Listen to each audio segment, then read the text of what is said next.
नमस्कार दोस्तों, आप देख रहे हैं एजुटेक मित्रा यूट्यूब चैनल। और आज के इस वीडियो में हम बात करने जा रहे हैं रेमेडिएशन RKSMBK के तहत कार्यक्रम है। ये रेमेडिएशन कार्यक्रम 2023-24। ये कार्यक्रम क्या है, किस प्रकार इसकी क्रियान्विति करनी है, शाला दर्पण से रिलेटेड काम है वो हमें कैसे अपडेट करने हैं, और किस शिक्षक के क्या दायित्व रहेंगे, कर्तव्य रहेंगे, और किस प्रकार अपने स्कूल में इस काम को अंजाम तक पहुंचाना है। तो संपूर्ण जानकारी ये रहेगी। संस्था प्रधान और रेमेडिएशन प्रभारी अगर आप हैं तो आपके लिए ये वीडियो बहुत ज्यादा उपयोगी है।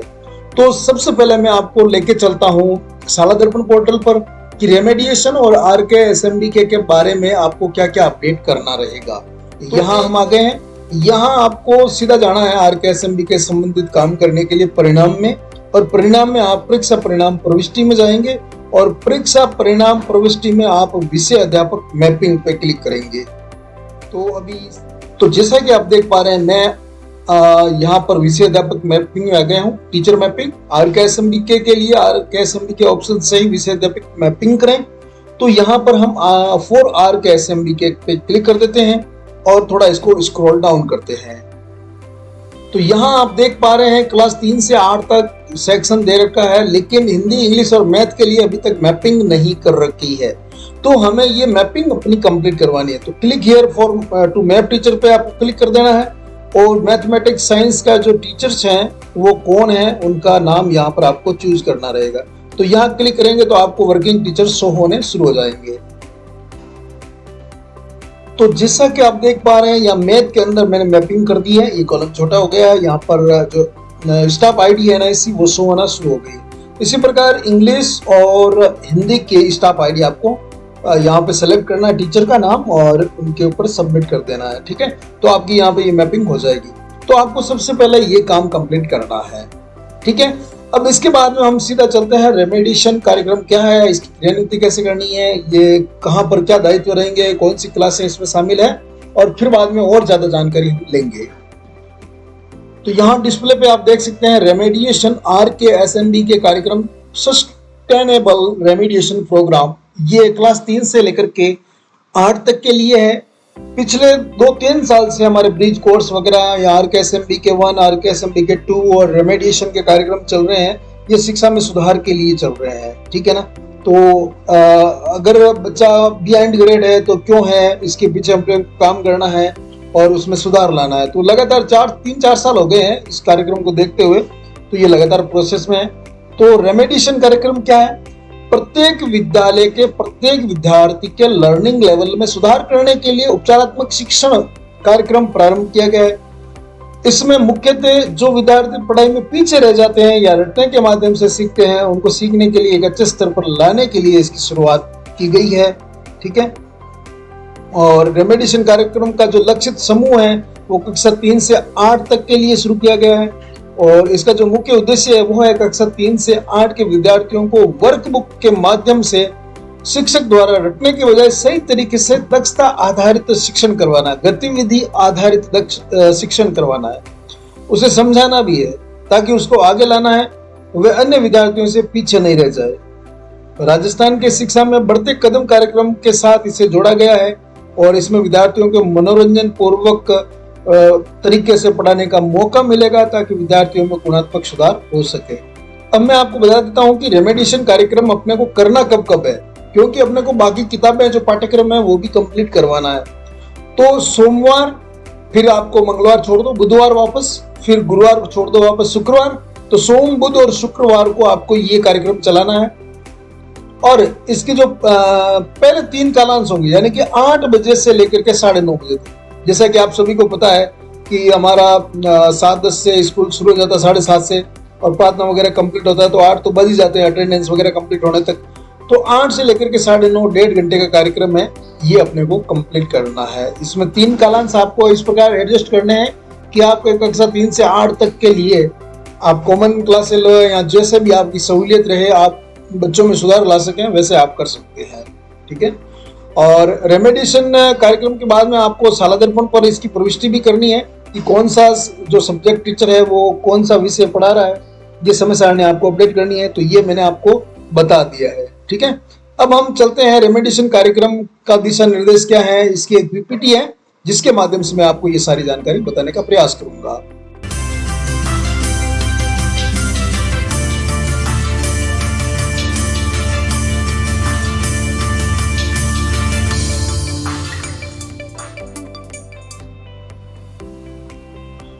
हमारा लक्ष्य है कोई विद्यार्थी पीछे ना छूटे और रटना नहीं, अब समझने का काम रखना है, इस प्रकार का शिक्षण करवाना है। यहाँ पर आप देख सकते हैं एक शिक्षक कैसे घेरा बनाकर बैठे हैं और किस प्रकार किताबें लटकी हुई है और किस प्रकार शिक्षिका है वो एक्टिविटी के माध्यम से बच्चों को खुश करते हुए पढ़ा रही है, आप देख सकते हैं।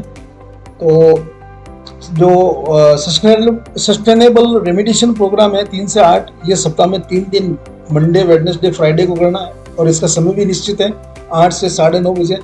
दक्षता आधारित शिक्षण करवाना है जिसमें हमारी किताबें और वर्कबुकें हमारी सहायता करेगी और मजेदार ढंग से अपने को पढ़ाई करवानी है, रटना नहीं, समझाना है ताकि कोई भी विद्यार्थी पीछे नहीं छूटे। लेकिन प्रत्येक विद्यालय में सफलता के जो सूत्रधार होते हैं वो एक तो होते हैं पीओस और दूसरे होते हैं जो हमारे रेमेडिएशन प्रभारी होते हैं हमारे स्कूल में वो, ठीक है।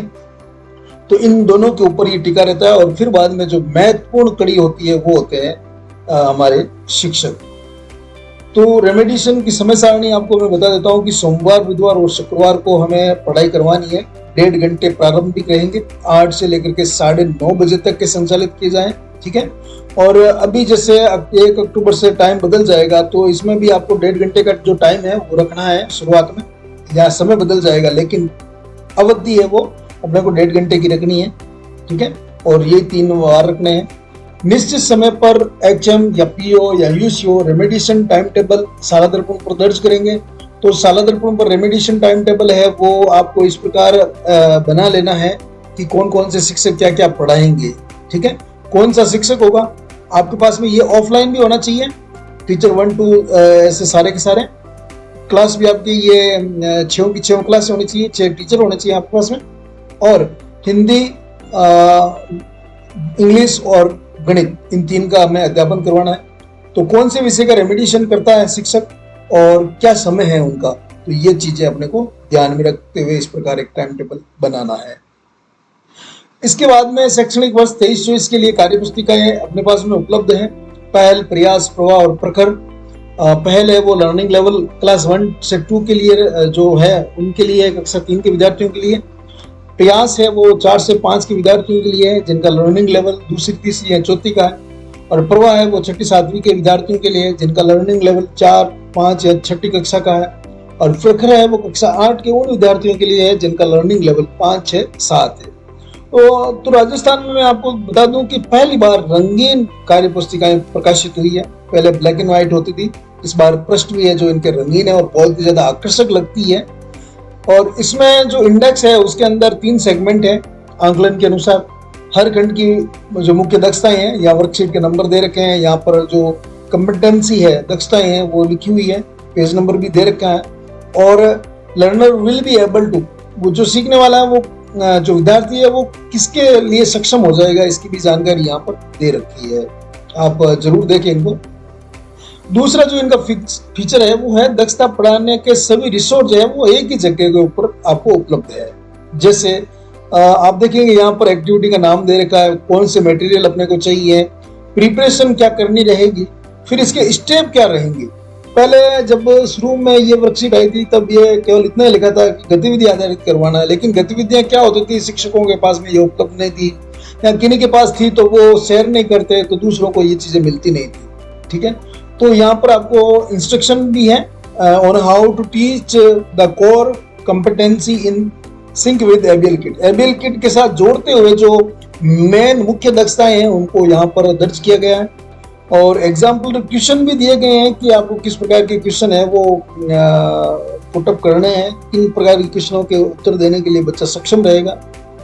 और इसके अलावा जो हमारी टेक्स्ट बुक है उसको लिंकेज भी किया गया है, जैसे यहाँ दिखाया है text book alignment align to the grade 3 English text book, page number भी दे रखे हैं, पार्ट कौन सा है और कहाँ से कहाँ तक के लिए ये काम आएगी, रिलेटेड है, जुड़ी हुई है, सारी जानकारियां इस बार कार्यपत्रकों के अंदर दी गई है। तो हम शिक्षकों का काम बहुत ज़्यादा आसान हो गया है और शुरुआत के जो 1.5 घंटा है वो बड़ा ही रोचक होना चाहिए, ये हम मान के चलें। Teacher instruction on critical worksheet, कार्यपत्र को कैसे पढ़ाना है इसके लिए भी कुछ क्रिटिकल इंस्ट्रक्शन है वो रीडिंग के लिए यहाँ पर हर वर्कशीट के ऊपर दे रखे हैं, ठीक है। इसके अलावा इसका जो चौथा फीचर है वो ये है कि हर कार्यपत्र की जो डिफिकल्टी लेवल है उसका डिफ्रेंशिएशन किया गया है, जैसे यहाँ पर इजी है, मीडियम है या हार्ड है, ठीक है। ये भी जानकारी अवेलेबल है। इसके अलावा और गतिविधि आधारित तो शिक्षण कैसे करें इसके लिए 2 आइडिया रिसोर्स है आपके पास में। एक तो आपकी वर्कबुक का एक्टिविटी पेज है, वहां से आप पढ़ करके अच्छा एक्टिविटी कर सकते हैं, और दूसरा है डिपार्टमेंट का यूट्यूब चैनल है जहां पर भी हमारे जो शिक्षक सितारे हैं उनके द्वारा अपलोड किए गए वीडियो हैं वो भी आप देख सकते हैं। तो इसका जो चैनल का जो नाम है वो है डायरेक्टरेट ऑफ सेकेंडरी एजुकेशन, ऐसे लिखा हुआ है, या आप सर्च करेंगे तो मिल जाएगा, या हमारे इस वीडियो के डिस्क्रिप्शन में भी हमने ये लिंक दिया है। चैनल को सब्सक्राइब भी कर लें, आप डिपार्टमेंट के चैनल है। तो आपके पास दक्षता बढ़ाने का बेहतर आइडिया है तो आप राजस्थान के शिक्षक सितारे यानी कि RKSS में भाग ले सकते हैं, और शानदार मौका यहाँ पर आपको शिक्षा विभाग राजस्थान दे रहा है। राजस्थान के शिक्षक सितारे में भाग कैसे लें? अगर मान लीजिए आपको अच्छा वीडियो बनाना आता है, अच्छी दक्षता को पढ़ाना आता है, तो 3 से 8 तक की जो विषय की दक्षता है उसको आपको चूज करना पड़ेगा।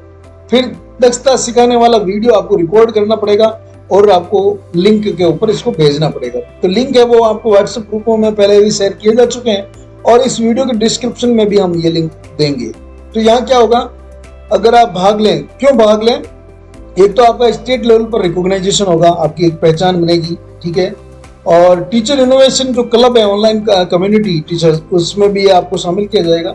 और इनोवेशन क्लब सेमिनार है, वहां पर भी जो टॉप के 100 टीचर हैं उनको यहाँ पे शामिल किया जाएगा, ठीक है। आपका जो वीडियो है वो डिपार्टमेंट के यूट्यूब चैनल पर अपलोड होगा, और स्टेट सोशल मीडिया शोकेस के ऊपर भी आपका ये वीडियो दिखेगा। तो इसलिए आपके पास में एक शानदार अवसर है, आप जरूर भाग लें। राजस्थान के शिक्षक सितारे डिवीजन वाइज जो सबमिशन है उसमें सबसे टॉप जयपुर है, आप देखें यहाँ पर। फिर बांसवाड़ा इस बार टॉप आया, साउथ वाले जिले भी टॉप कर रहे हैं डिवीजन। और RKSMB के शिक्षक ऐप पर क्या क्या उपलब्ध है आपके लिए, ये सारी चीजें हैं। आपका जब ऐप आप ओपन करेंगे ना, जैसे यहाँ कक्षा 5 का गणित खोला तो यहाँ पर दक्षता दे रखी है, 2D आकृति की समझ, कार्य पुस्तिका के कौन से पेज पर ये है, इससे रिलेटेड वीडियो कौन सा है, तो लिंक भी ये दे रखा है आपके ऐप में। तो ये सारी की सारी चीजें इस बार बहुत ज्यादा जो हमने सुझाव रिकमेंडेशन भेजे कि ऐसे होना चाहिए, ऐसे होना चाहिए, उनको अमल में लाया गया है, ये वाकई काबिल तारीफ है। तो दक्षताओं को आसानी से सिखाने के लिए पिटारा वन स्टॉप सॉल्यूशन पिटारा जो दे रखा है RKSMB के ऐप में, तो दक्षता वर्कशीट मैपिंग भी है, वीडियो लिंक और QR कोड भी दे रखा है, और पाठ्य पुस्तक से अध्याय को लिंक किया गया है। अब दोस्तों हमने आपको सुना, तो इसमें इस वर्ष बिहाइंड ग्रेड है उनके लिए RKSMB के का एक अलग असेसमेंट होगा, और जो 8 ग्रेड है उनके लिए अलग होगा। ज्यादा सवाल रहेंगे, 8 ग्रेड और बिहाइंड ग्रेड असेसमेंट एक साथ होंगे। QR कोड से कक्षा विषय का स्कैन कर सकते हैं। तो असेसमेंट कैलेंडर है वो यहाँ पर आप देख सकते हैं, ये विभाग के द्वारा जारी किया गया। ग्रेड 3 से 5 बिहाइंड ग्रेड अक्टूबर में RK1 होगा, और 8 ग्रेड वालों के लिए SA1 होगा। फिर नवंबर खाली रहेगा, दिसंबर में आपके लिए RK2 और SA2 चलेगा, और फिर जनवरी फरवरी खाली रहेंगे, और फिर मार्च में आपका ये RK3 और SA3 हो जाएंगे, ठीक है। इसी प्रकार ये बिहाइंड ग्रेड और 8 ग्रेड दोनों के लिए। अब मार्क वेटेज हैं वो 6 से 8 के लिए मैं आपको बता दूं, इंग्लिश, हिंदी और मैथ यहाँ पर फर्स्ट यूनिट 10-10 की होगी, और अन्य सब्जेक्ट की भी 10 होगी। और जो यूनिट टेस्ट होगा प्रथम सेकंड प्रैक्ट उसमें 10 नंबर होंगे, और RK वालों के लिए 15 नंबर का रहेगा, ठीक है। और ये 9 अदर सब्जेक्ट के लिए 10 रहेगा। हाफ ईयरली एग्जाम है वो 10 + 40 का रहेगा, ठीक है, यानी कि 50 नंबर का, 15 RK वालों का रहेगा, ठीक है, और 80 नंबर इनके हो जाएंगे, ठीक है। तो इस प्रकार इनका डिवीजन हो गया। और ईयरली एग्जाम है वो 70 नंबर का रहेगा, प्लस 30 नंबर है वो RK के रहेंगे, और बाकी वालों के लिए 100 नंबर का रहेगा। इस प्रकार 200 नंबर का टोटल वो पेपर रहेगा। तो डिस्ट्रीब्यूशन भी हो गया। अब रेमेडिएशन प्रभारी है उनके लिए कुछ इंस्ट्रक्शन है कि आपको सोम बुध और शुक्र को प्रातः 8 से 9:30 तक शिक्षण करवाना है, यानी कि शुरुआत के 3 पीरियड है वो लगभग आपको लेने हैं। अगर कोई शिक्षक नहीं है तो प्रिंसिपल और HM के साथ अल्टरनेट अरेंजमेंट आपको करवाना रहेगा। और अपने शिक्षक ऐप या व्हाट्सएप ग्रुप के द्वारा संदेश भेजकर आप सभी शिक्षक बंधुओं से कम्युनिकेट करेंगे। और अच्छा शिक्षकों के साथ आप अपनी शिक्षा नीति के ऊपर बात करें। अगर कोई टीचर अच्छा काम कर रहा है तो उन्हें शिक्षक सितारे में भाग लेने के लिए कहें, उनको मोटिवेट करें। और कोई भी डाउट हो तो आप सोल्व करें, और जो मेंटर टीचर है उनसे भी बात करें आप, ठीक है। तो ये रेमेडिएशन प्रभारी का जो सूचना नामांकित करनी थी, उसमें ये जो जिले हैं थोड़े डाउन चल रहे हैं, तो आप जरूर इनको जल्दी से कंप्लीट करें। पीओ यूसीओ की क्या दायित्व रहेंगे? आप 1 से 2 स्कूल हैं, अगर 4 से 5 स्कूलें आपके अंदर में हैं तो उनमें से कम 1-2 स्कूलों का आप सम्मेलन के तहत जरूर दौरा करें और कार्य पुस्तिकाओं के नियमित उपयोग और करेक्शन की समीक्षा करें। गतिविधि आधारित शिक्षण का निरीक्षण करें और छात्रों के प्रदर्शन का आकलन के लिए उनका स्पोर्ट जांच भी करनी चाहिए। और फोर्टनाइटली आपको टीचर्स को प्रेरित करना है। पंचायत या ब्लॉक व्हाट्सएप ग्रुप में स्कूलों के दौरे के दौरान देखी गई सर्वोत्तम जो चीजें हैं, बातें हैं, उनको आपको साझा भी करना चाहिए। और मंथली में आपको प्रदर्शन की समीक्षा, मुद्दे या शंकाओं का समाधान करने के लिए अपने अधिकार क्षेत्र के अंतर्गत आने वाले प्रत्येक विद्यालय के एचएम और 1 से 2 शिक्षकों के साथ आपको बैठक भी आयोजित करनी चाहिए अपने पीओ में, ठीक है। तो इस प्रकार ये महत्वपूर्ण जानकारी हुई। और अब बात करेंगे हम ब्लॉक और डिस्ट्रिक्ट ऑफिसर के लिए। तो आप 4 से 5 स्कूलों का दौरा ये ब्लॉक या डिस्ट्रिक्ट ऑफिसर करेंगे और गतिविधि आधारित शिक्षण का अवलोकन करेंगे, कार्य पुस्तिकाओं के नियमित उपयोग और करेक्शन की समीक्षा करेंगे और छात्रों के जो प्रदर्शन का स्पोर्ट जांच भी करेंगे। और साथ ही साथ मंथली बैठक होगी, वहां पर सम्मेलन का डेटा है, रैंकिंग है या फील्ड फीडबैक के आधार पर अपने ब्लॉक या जिले की एकेडमिक समीक्षा बैठक आयोजित करनी रहेगी और उसमें सुधार पर ध्यान देना है, न कि डेटा पर। अच्छे प्रदर्शन के लिए शिक्षकों या स्कूलों को प्रोत्साहित भी करना चाहिए और सेलिब्रेट भी करना चाहिए उनके साथ। तो इस प्रकार जो रेमेडिएशन कार्यक्रम है वो कंप्लीट होगा अपना। ब्लॉक प्रभारी, संस्था प्रधान या रेमेडिएशन प्रभारी, इन सब के दायित्व रहेंगे। हर एक शिक्षक का भी रहेगा। शाला दर्पण पर मैपिंग भी परफेक्ट होनी चाहिए, ये सभी बातें रहेगी। तो इसके लिए जो उपयोगी लिंक है वो मैंने वीडियो की डिस्क्रिप्शन में दे दी है, और व्हाट्सएप के जो चैनल है उससे भी आप जरूर जुड़े। हर एक अपडेट वहां पर आपके लिए भेजी जा रही है। वीडियो को आपने अब तक देखा है, इससे ये पता लग रहा है कि आप कितने सहज हैं, कितने एक्टिव हैं अपने कार्यक्रम के लिए, इस कार्य के लिए। इसके लिए आप बधाई के पात्र हैं। बहुत बहुत धन्यवाद। चैनल को सब्सक्राइब कर लें और अपने पीओ ग्रुपों में जरूर शेयर करें, अपने सीबीओ ग्रुपों में भी जरूर शेयर करें। वीडियो देखने के लिए बहुत बहुत धन्यवाद। Thank you. चैनल को सब्सक्राइब करना नहीं भूलें, जल्द कर लें। थैंक यू दोस्तों।